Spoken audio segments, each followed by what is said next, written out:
बोलते हिंदुस्तान पे तमाम दर्शकों का स्वागत है। इस वक्त दुनिया के सामने एक बड़ी दुविधा ये है कि आखिर ये दुनिया जा किस तरफ रही है। क्या जिस थर्ड वर्ल्ड वॉर की बात बार बार हो रही थी, क्या वो खतरा एकदम नजदीक आ गया है?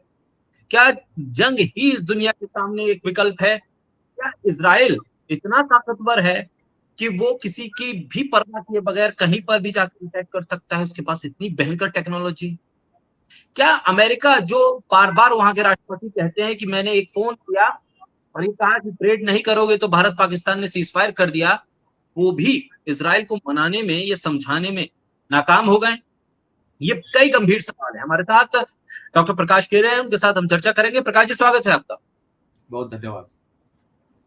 सर, क्या हो रहा है? ये ईरान ने जिस तरह से अब वापस इसराइल पर हमले किए और इसराइल ने जो हमले किए, क्या लग रहा है ये किस हद तक आगे चीजें जाती हुई दिख रही हैं? देखिए, सीधी सी बात है कि बहुत बरसों से जो एजेंडा नेतन्याहू के दिमाग में था और अमेरिकन न्यूकॉन्स के दिमाग में था, और वो कई चरणों में होता गया कि जैसे कि लीबिया में हुआ, इराक में हुआ, सूडान को डिस्टर्ब किया गया, सीरिया में हुआ, ये सारी चीजें चलती रहीं। और आखिरी अब वो पड़ाव जो है वो ईरान पर आ गया है। तो ये लड़ाई सिर्फ इतनी सी बात नहीं है कि ईरान या ईरान के समर्थन से कुछ दूसरी ताकतें जो है इजराइल को चुनौती दे रही हैं या फलस्तीनियों को सपोर्ट कर रही हैं और इसलिए इजराइल अटैक कर रहा है या ईरान अटैक कर रहा है। ये कहानी अब ये नहीं है। ये कहानी है अमेरिका की तरफ से रिजीम चेंज का और इजराइल की तरफ से रिजीम चेंज का। और ट्रंप ने, देखिए, पहले उन्होंने कहा कि मैंने इजराइल को कहा है कि वो हमले न करे और न्यूक्लियर डील पे बातचीत शेड्यूल के हिसाब से होगी। लेकिन उन्होंने कल ये कह दिया कि मुझे तो टाइम और डेट सब पता था इस हमले का, और यू टर्न उन्होंने लिया है, झूठ बोला है, ईरान को उन्होंने अंधेरे में रखा है।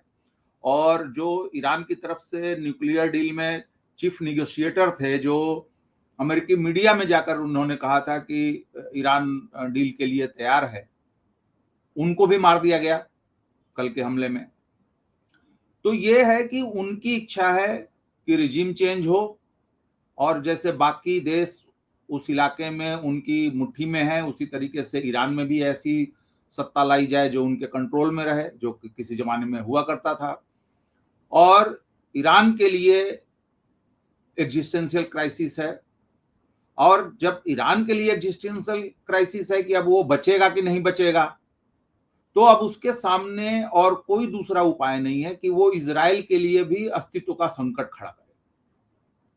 और आप देखें कि पिछले 2 साल से जो चीजें चल रही हैं, जैसे कि जिस तरीके से इजराइल ने आक्रामक रुख अपनाया है, जिस तरीके से 75,000 लोग मार दिए गए, अभी भी मारे जा रहे हैं, इस अभी भी वो चीज चल रही, नरसंहार चल रहा है।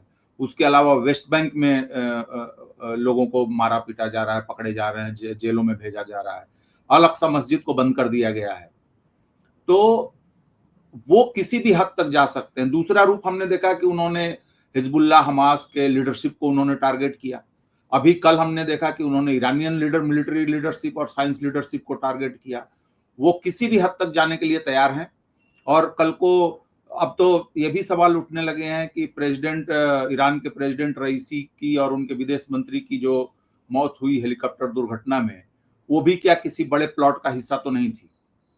और अब तो इस तरीके की भी सुगबुगाहट है कि ईरान में जो अभी गवर्नमेंट है और जो उनके सुप्रीम लीडर हैं, वो भी इजराइल के निशाने पर हैं।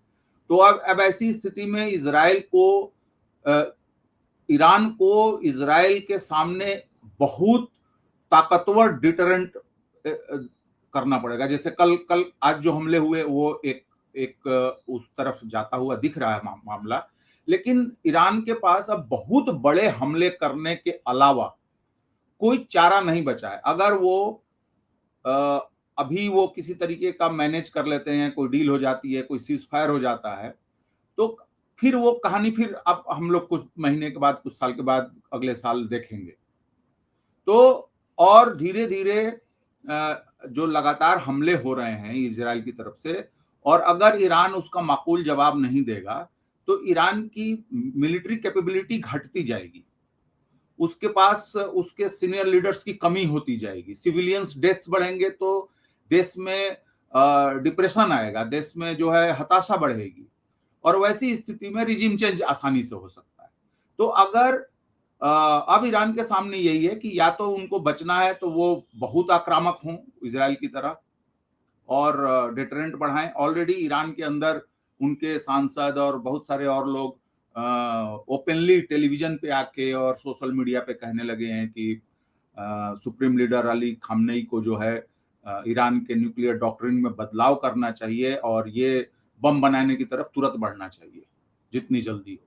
और ये बहुत बहुत रेयर होता है कि आप सुप्रीम लीडर को या उनके निर्णय को आप इस तरीके से मतलब क्रिटिसाइज करें। हालांकि बहुत इज्जत और तमीज के साथ की गई है, उन्होंने कहा कि हम रिक्वेस्ट करते हैं कि आप बदलें इसको, लेकिन ये बहुत बड़ी बात होगी। अब उन ईरानियों का अपना जो भी कारण रहा है, उन्होंने डॉक्ट्रिन बनाया, उसमें इस्लामिक कारण हो सकते हैं या और भी उनकी अपनी सोच समझ हो सकती है, या ये हो सकता है कि भाई हम वेस्ट को या और दूसरे बड़ी ताकतों को क्यों नाराज करें या अपने क्षेत्र में क्यों दूसरे देशों को हम परेशानी में डालें बम बना के, जो भी कारण रहे हों। लेकिन अब जब आपके गर्दन तक मसला आ गया है तो अब आपके पास विकल्प बहुत कम हो जाते हैं। तो ईरान के सामने अभी वही स्थिति है।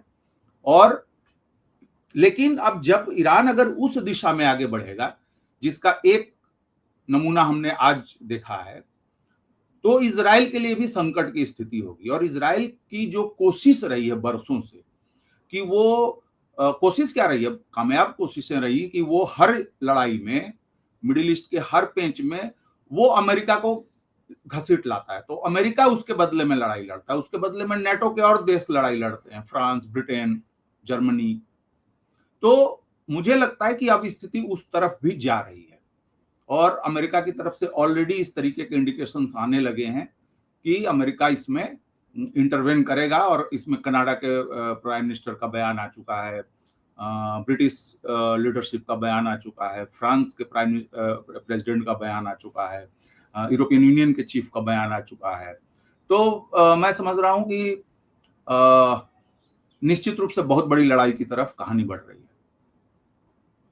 प्रकाश जी, कुछ मीडिया हलकों में ये खबर भी आई कि ईरान के लीडर्स के हवाले से उन लोगों के लिए टिप्पणी आई कि आप हमसे सीज फायर की बात कर रहे हैं, हमसे नेगोशिएशन की बात कर रहे हैं, 2 साल से गाजा पर हमले हो रहे हैं, फिलिस्तीन लोग मारे जा रहे हैं और फिर हम पर इस तरह से हमला हो रहा है, तो समझौते या सीज फायर की बात करने वाले फिलहाल खामोश रहें।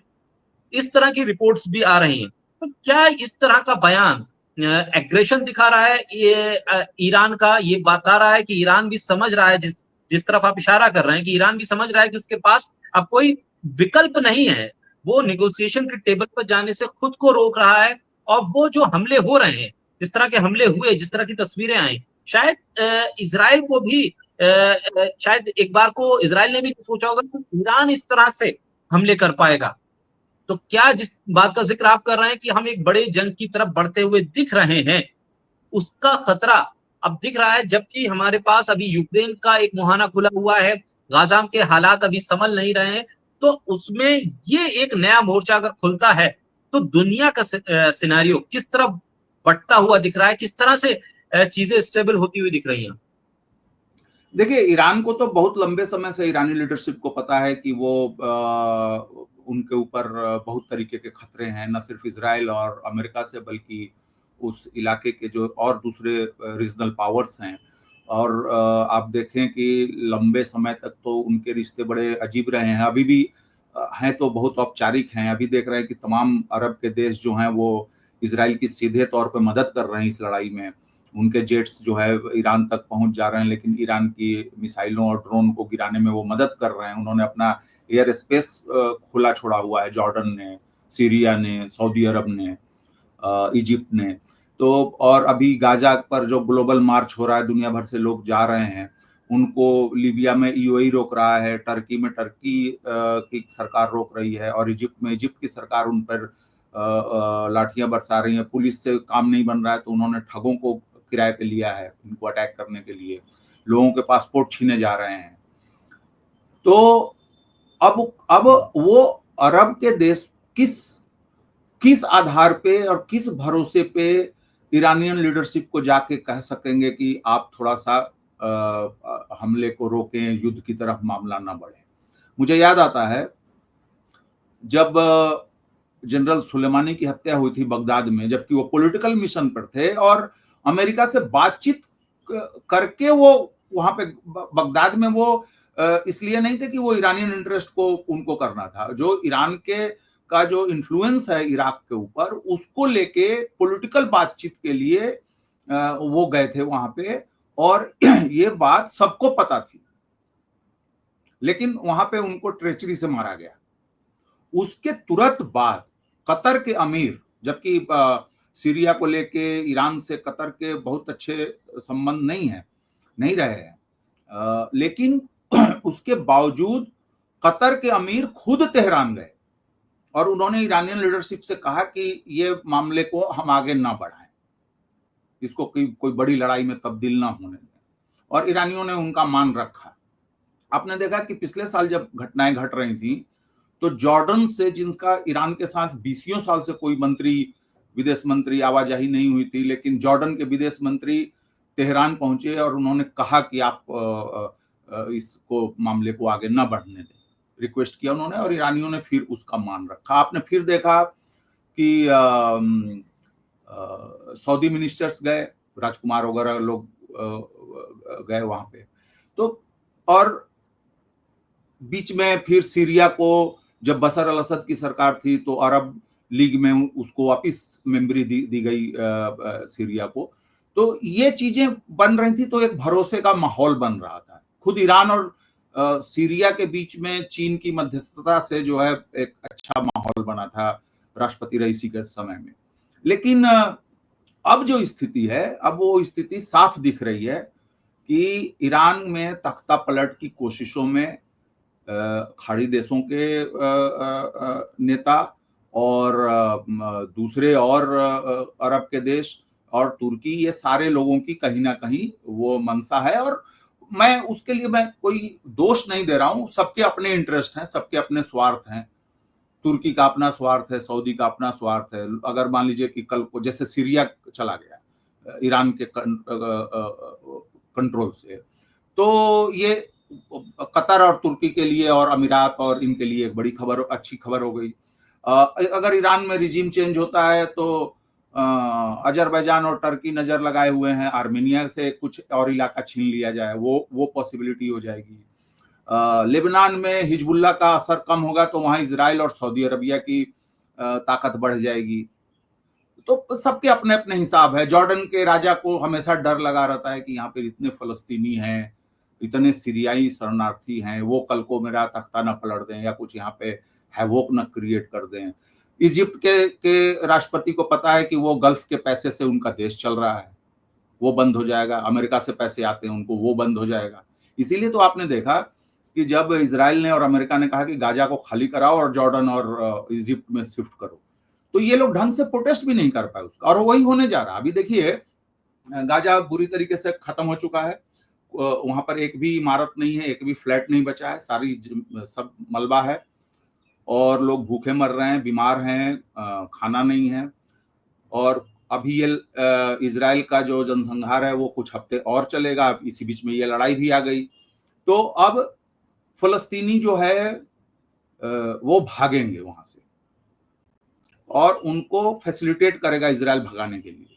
आप देख रहे हैं किस तरीके से टॉर्चर हो रहे हैं, जैसे कि बोला जा रहा है कि वहां पे खाना बंट रहा है, लोग वहां पहुंच रहे हैं, वहां गोलियां मार दी जा रही हैं या बम डाले जा रहे हैं। तो एक बहुत अजीब सी स्थिति है। आपका सवाल ये है कि इजराइल क्या सोच रहा है, तो फिर मैं वापस वहीं पे आता हूं कि इजराइल के दिमाग में, आप याद करें 2012 से नेतन्याहू कह रहे हैं कि कुछ हफ्ते में बम बना लेगा ईरान।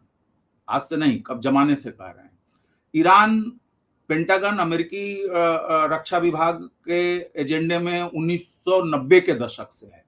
और आप तो जानते हैं ईरान और ईरान की इस रिजीम का और अमेरिका का झगड़ा जो है इस्लामिक रिवॉल्यूशन के दिन से चल रहा है। जब अमेरिकी एम्बेसी पे हमले हुए थे और तमाम चीजें हुई थी। तो अब यहाँ पे आप ईरान को कोई भी देश समझाने जाएगा तो वो क्या समझाएगा? वो कौन सा देश है इस दुनिया में आज के डेट में जो ये भरोसा दिला सके ईरानी गवर्नमेंट को कि हम आपका तख्ता पलट नहीं करेंगे? जब जब आप सामान्य बच्चों को नहीं बचाने में आप कुछ कर पाए और 75,000 लोग मार दिए गए,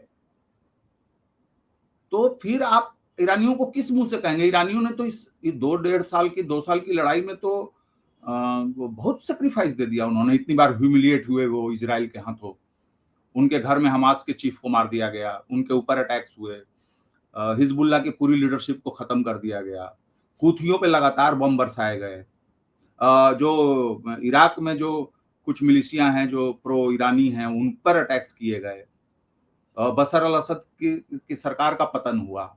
तो अब ईरान को आप कोई गारंटी नहीं दे सकता, कोई समझा नहीं सकता।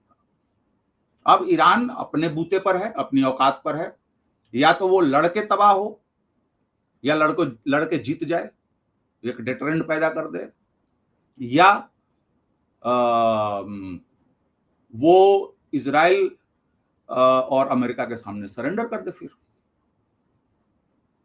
तो मामला ये है, एग्जिस्टेंस का मामला है। लेकिन ईरान अगर हद तक जाता है, अपनी पूरी ताकत लगाता है, तो इजराइल के लिए बहुत बुरी स्थिति हो जाएगी। देखिए क्या है कि ठीक है, ईरानी भी मरेंगे, ईरानी शहर भी तबाह होंगे, उनके मिलिट्री लीडरशिप को टारगेट किया है, आगे भी करेगा, उनकी फैसिलिटीज को, उनके डिफेंस एस्टेब्लिशमेंट को टारगेट किया है और आगे भी करेगा। लड़ाई में ये होता है। लेकिन इजराइल के पास जो सबसे बड़ी ताकत है आज के डेट में, वो ये है कि उसको अमेरिका और नाटो देशों की तरफ से और अरब, तुर्की, अजरबैजान की सहायता से उसको सारी चीजों की सप्लाई होती है, चाहे ईंधन हो, चाहे हथियार हो, या चाहे पॉलिटिकल उसको जो सपोर्ट देना है, उसको जो डिप्लोमेटिक सपोर्ट देना है। लेकिन ये सारी चीजें होती हैं, वो होती हैं 2-3 हवाई जहाज के हवाई अड्डे से और 3 बंदरगाहों से, जिसमें एक को हूथियों की वजह से लाल सागर वाला बंद है बहुत जमाने से, जब से ये उन्होंने बंद किया था दिसंबर में पिछले साल। तो अगर ईरान उनके 2 बंदरगाहों को और उनके हवाई अड्डों को अगर क्रिपल कर देता है, उसके इंफ्रास्ट्रक्चर को बहुत बुरी तरीके से प्रभावित कर सकता है, और वो कर सकता है क्योंकि उसने आज दिखा दिया है कि वो उसके पास कैपेबिलिटी है, तो इजराइल को मदद मिलना असंभव सा हो जाएगा। और अब अमेरिका के सामने, नाटो के सामने, अरब के देशों के सामने अब ये सवाल उठेगा कि हम इजराइल को जलता हुआ देखें या हम इसमें इंटरवेन करें। तो जैसे ही वो स्थिति आएगी तो आपका पर्शियन गल्फ जो है, फारस की खाड़ी जो है, वो बंद हो जाएगी, वहां पे लड़ाई होगी। अब जब वहां पे लड़ाई होगी तो गल्फ से जितनी आवाजाही है वो सारी डिस्टर्ब हो जाएगी, तो उनको इकोनॉमिक नुकसान भी होगा, दुनिया को नुकसान होगा, सिर्फ उन्हीं को नहीं होगा। और एक बार हम, जैसे कि आमतौर पे गल्फ के देश हैं या अरब के और शहर हैं, वो आमतौर पे एक लंबे समय से शांत हैं, वो अच्छा कर भी रहे हैं, उनका प्रोग्रेस भी हो रहा है, डेवलपमेंट हो रहा है, तो वो भी थोड़ी थोड़ी बर्बादी में उनका भी शेयर बनेगा, क्योंकि अब मिसाइलें कहीं भी उड़ेंगी। और ऑलरेडी ईरान ने इसको ऑफिशियली कहा है, उन्होंने बता के कहा है, अरब के देशों को भी बोला है और फ्रांस और ब्रिटेन को भी बोला है और एक और देश को बोला है कि अगर आप हमारी मिसाइलों को रोकने में मदद करेंगे इजराइल की, तो हम आपको भी टारगेट मानेंगे।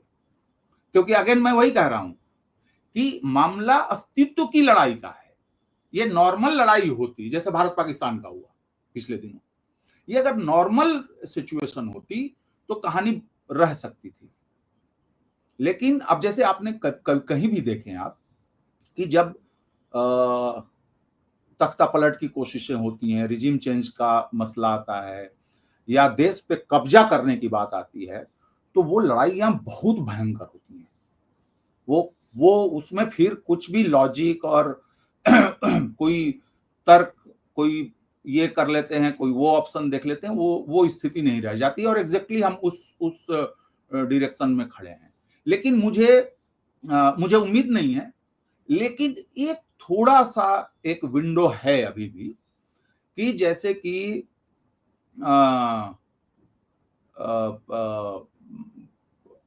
इमीडिएटली अगर कुछ एश्योरेंस अगर मिले, कुछ लोग गारंटर बने, कुछ देश, और ईरानी लीडरशिप को समझाया जा सके, इजराइल को के ऊपर जो पागलपन चढ़ा हुआ है उसको कंटेन किया जा सके, तो शायद, मतलब मुझे उम्मीद नहीं है, लेकिन वो एक थोड़ी सी चीज है। लेकिन जिस आदमी पर दुनिया का कंट्रोल नहीं है, जिस रिजीम पे, जिस जाइनिज्म पे कोई कंट्रोल नहीं रखा, और आज की बात नहीं, 80 साल से यही हो रहा है, थोड़े थोड़े हिसाब किताब में।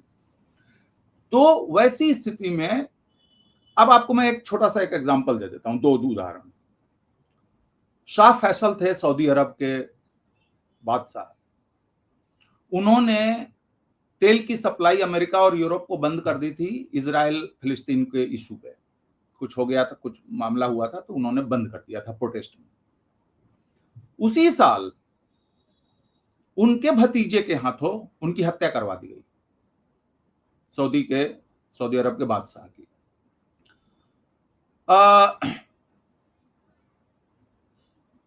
आपने देखा कि इजरायली प्राइम मिनिस्टर ने फिलिस्तीनियों के साथ कुछ मतलब समझौता वगैरह की बात की, उनको एक जायनिस्ट ने इजराइल में गोली मार दी। अमेरिकी राष्ट्रपति कैनेडी ने कहा कि इजराइल का जो न्यूक्लियर फैसिलिटी है उसका इंस्पेक्शन होना चाहिए। उसी साल उनकी हत्या हो जाती है। ईरान, आपको जान के आश्चर्य होगा कि यूनाइटेड नेशन की जो एटॉमिक एनर्जी एजेंसी है उसका 80% बजट ईरान के ऊपर खर्चा होता है। इतनी जाते हैं आते हैं, वो चेक करते रहते हैं। इजराइल के बारे में अमेरिकी राष्ट्रपति खामोश रहते हैं। मुझे याद है बराक ओबामा से पूछा गया 4 बार, एक पत्रकार ने पूछा मिडिल ईस्ट में कौन सा देश है जिसके पास एटम बम है। बराक ओबामा ने जवाब नहीं दिया, इधर उधर घुमाने लगे। किसी को नहीं पता कि इजराइल के पास कितने वारहेड्स हैं, न्यूक्लियर वारहेड्स। उसके बारे में कोई इंक्वायरी नहीं है। वो किसी भी इंटरनेशनल ट्रीटी का हिस्सा नहीं है। ईरान सारे इंटरनेशनल ट्रीटी का हिस्सा है। ईरान ने सारी गारंटीज दी हैं। ईरान के न्यूक्लियर डॉक्ट्रिन में लिखा हुआ है कि हम बम नहीं बनाएंगे। लेकिन क्या हुआ, उसका फायदा ईरान को क्या मिला? तो एक पूरा ही हम इक्वेशन जो देख रहे हैं वो अब अरब नेशनलिज्म जैसी चीज नहीं है। अरब में बहुत सारी, अभी देखिए खुद इजराइल ने कहा कि जो गाजा में टेररिस्ट ग्रुप्स हैं इस्लामिक स्टेट से रिलेटेड, उनको वो प्रोटेक्शन दे रहे हैं, उनको वो पैसे दे रहे हैं। ये इजराइल ने खुद माना है, ऑफिशियली माना है। और इस्लामिक स्टेट के बारे में सीरिया में इजरायली एम्बेसी, इजरायली मीडिया ने लिखा जब सीरिया में इस्लामिक स्टेट चल रहा था कि जो घायल हो जाते थे तो वो उनको इलाज के लिए इजराइल ले जाया जा रहा था। लोग कहते भी, एक जमाने में, उस जमाने में कहा जाता था जब 10 साल पहले ये इस्लामिक स्टेट का पूरा खेल हुआ था कि इस्लामिक स्टेट के पास भी एयरफोर्स है, उसका नाम इजरायली एयरफोर्स है। तो इस तरीके से वहां पर इक्वेशन है। और अब ईरानियन रिजीम को ये बात साफ दिमाग में घुस चुकी है कि अब रेटोरिक से काम नहीं चलेगा। अब या तो आप अब और नेतन्याहू ने अभी फिर बार बार वो बोल रहे हैं इसी लड़ाई के बीच में कि ईरान के लोग वहां रिजिम चेंज करें, वहां प्रोटेस्ट करें। मतलब देश के अंदर भी क्योस पैदा करने की कोशिशें हैं। अभी ईरानी सोर्सेस से पता चल रहा है कि ईरान के भीतर ड्रोन ट्रकों में या गाड़ियों में पकड़े जा रहे हैं, इजरायली एजेंट्स पकड़े जा रहे हैं जो ईरानियंस है बेसिकली, लेकिन वो इजराइल के लिए काम करते हैं। नहीं तो इतनी बड़ी चीज नहीं होती जो पिछले 2 साल से हम देख रहे हैं होता हुआ, क्योंकि अंदर में बहुत सारे मोसाद के एजेंट भरे पड़े हुए हैं। हालांकि उस पूरे रीजन में हर देश में एक दूसरे के जासूस बैठे हुए हैं। वो बड़ा अजीब सा, वहां कोई किसी को भरोसा नहीं है। शायद मैंने आपको भी बताया था, यमन का एक दोस्त था मेरा, मेडिकल की पढ़ाई कर रहा था हिंदुस्तान में, तो बातचीत हो रही थी, तो मैंने कहा कि यार सरकार को कैसे पता चल जाती है अगर मान लो, जैसे वो कह रहा था कि तुम लोग कुछ भी बोल लेते हो। तो मैंने कहा यार यहाँ कौन सुन रहा है, कुछ भी बोल सकते हो। बोला कि नहीं, यमन में अगर हम लोग 4 लोग बैठ के, या लीबिया में या इजिप्ट में या सऊदी अरब में या यूएई में अगर 4 लोग बैठ के कुछ बात दोस्त कर रहे हैं तो अथॉरिटीज को पता चल जाती है। मैंने कहा कैसे? बोला कि उसी 4 में से एक स्पाई होता है। मतलब दोस्त दोस्त की स्पाइंग होती है, घर में भाई भाई की जासूसी करता है, वो पूरे इलाके में इंक्लूडिंग फिलिस्तीन में। फिलिस्तीन के अंदर जो लोग पेट्रोल बेचने का काम करते हैं, जो पानी सप्लाई का काम करते हैं, जो बिजली सप्लाई का काम करते हैं और जो एसेंशियल सर्विसेज देते हैं, वो उनमें से बहुत सारे लोग इजरायलियों के पेरोल पर हैं और वो अपना धंधा करके खूब पैसा बनाते हैं और वो इजराइल के लिए मुखबिरी का भी काम करते हैं। ये हर जगह है वहां पे पूरे इलाके में। इसीलिए तो आप सुनते होंगे कि सऊदी अरब में 20 को टांग दिया स्पाइंग के आरोप में, यमन में टांग दिया, हमास ने 100 लोगों को पीट दिया क्योंकि ये जासूसी कर रहे थे। तो ये चीजें वहां पर हैं। तो ईरान को मल्टीपल चैलेंजेस हैं और वो सारी चीज खुल गई है। ईरान कमजोर है पहले की अपेक्षा, क्योंकि उसके पास एलाइज नहीं है।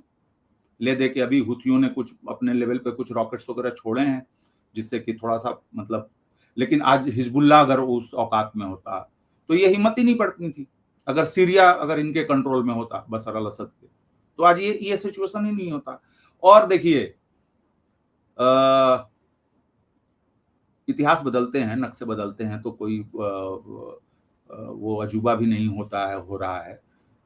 लेकिन हिजबुल्लाह के चीफ ने, नसरल्लाह ने एक बहुत इंपॉर्टेंट बात कही थी अपने आखिरी भाषणों में से एक में, कि अगर सीरिया गया तो फलस्तीन गया, और एग्जैक्टली वही हो रहा है।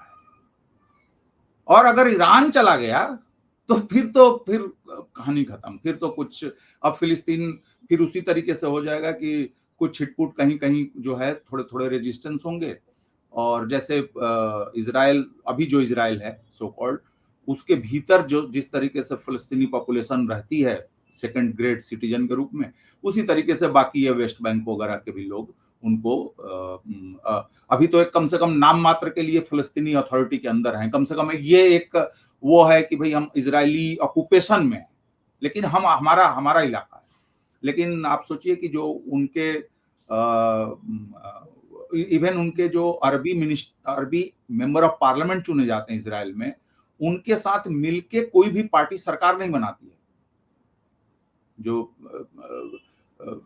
यहूदी पार्टियां हैं वो मुस्लिम पार्टियों के साथ, मुस्लिम एमएलए जो 12, 13, 10 जीतते हैं, उनके साथ वो सरकार नहीं बनाते, चाहे पक्ष वाला हो चाहे विपक्ष वाला हो। तो ये कुल मिला के ये सिचुएशन वहां पे मैं देख पा रहा हूँ। शुक्रिया प्रकाश जी, बोलता हिंदुस्तान को समय देने के लिए, इस महत्वपूर्ण वक्त में और इस महत्वपूर्ण मुद्दे पर चर्चा करने के लिए बहुत शुक्रिया।